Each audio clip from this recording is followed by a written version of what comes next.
ሰላም ጤና ይስጥልን የኢትዮ ብሬኪንግ ኒውስ ቤተሰቦች፣ ዛሬ በአገር ውስጥና በዓለም አቀፍ መድረክ የተሰሙ እጅግ አነጋጋሪ መረጃዎችን በአጭሩ ይዘንላችሁ ቀርበናል። በምስራቅ አርሲ የተሰማው አሰቃቂ ጥቃትና የጃዋር መሐመድ ዝምታ ያስከተለው ትዝብት፣ ዶናልድ ትራምፕ በኔታንያሁ ላይ ከባድ ወቀሳ ሰነዘሩ። እነዚህና ሌሎች መረጃዎችን የምናደርሳችሁ ይሆናል። ለቻናላችን አዲስ ከሆናችሁ ሰብስክራይብ በማድረግ ቤተሰብ ይሁኑ። በምስራቅ አርሲ የተፈጸመው አሰቃቂ ጭፍጨፋና የጃዋር መሐመድ ዝምታ ያስከተለው ጥያቄ። ወደ መጀመሪያው የሀገር ውስጥ ዜናችን ስናመራ በምስራቅ አርሲ ዞን በንጹሃን ዜጎች ላይ ያነጣጠረ አሰቃቂ የማንነትና የእምነት ተኮር ጥቃት መፈጸሙ ተሰምቷል። በጥቃቱ ከ30 በላይ ንጹሃን በግፍ የተጨፈጨፉ ሲሆን የበርካታ ዜጎች መኖሪያ ቤትና ንብረት በእሳት ጋይቷል። ይህ በእንዲህ እንዳለ ማንኛውም የማህበራዊ ክስተት ፈጣን ምላሽ በመስጠት የሚታወቀው ፖለቲከኛ ጃዋር መሐመድ ከራሱ የትውልድ ቀዬ ጥቂት ኪሎ ሜትሮች ርቀት ላይ በተደጋጋሚ ስለሚፈጸመው እልቂት እስካሁን ዝምታ መምረጡ በብዙዎች ዘንድ ከፍተኛ ጥያቄና ትዝብትን አስከትሏል። የባህር በርና የዲፕሎማሲ ውጥረት። በሌላ በኩል ኢትዮጵያ የባህር በር ባለቤት ለመሆን የምታደርገውን የዲፕሎማሲያዊ ጥረት ግብጽ ለማደናቀፍ በይፋ እየሞከረች ነው ስትል ከሰሰች። የውጭ ጉዳይ ሚኒስቴር ቃል አቀባይ አምባሳደር ነቢያት ጌታቸው የግብጽ አካሄድ ተቀባይነት የሌለውና ፍጹም ድፍረት የተሞላበት ነው ሲሉ ኮንነዋል።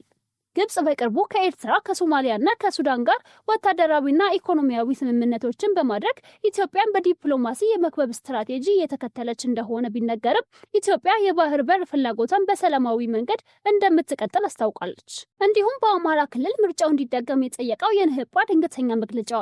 ወደ ምርጫው ስንመለስ ከትላንት በስቲያ በተካሄደው 7ኛው ጠቅላይ ሀገራዊ ምርጫ በአማራ ክልል በተወሰኑ የምርጫ ክልሎች ላይ ከምርጫ ሕግ ያፈነገጡ የማጭበርበር ተግባራት ተፈጽመዋል ሲል የነጻነትና እኩልነት ፓርቲ ንህባ አስታወቀ።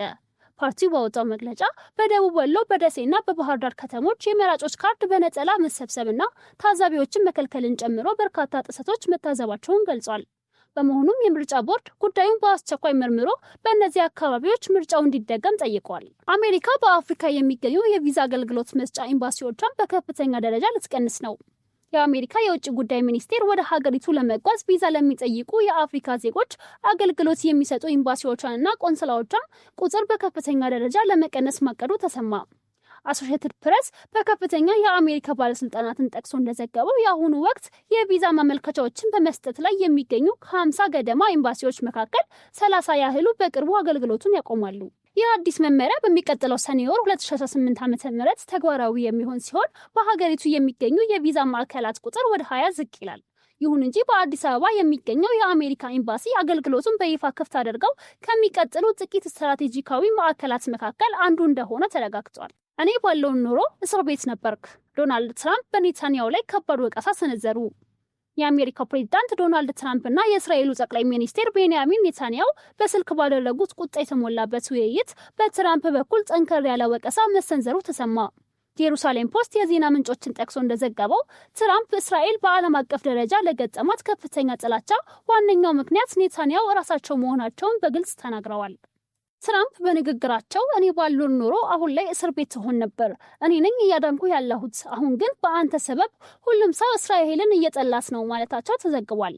ይህ መረጃ ከዚህ ቀደም ባልተረጋገጡ ምንጮች የተሰራጨ ቢሆንም አሁን ላይ ግን ግንባር ቀደም የዓለም አቀፍ የዜና አውታሮች ይፋዊ ሽፋን እየሰጡት የሚገኝ አነጋጋሪ ዲፕሎማሲያዊ ክስተት ሆኗል። በጋና ባህሩን እከፍላለሁ የተባለው ሙከራ ሳይሳካ ቀረ።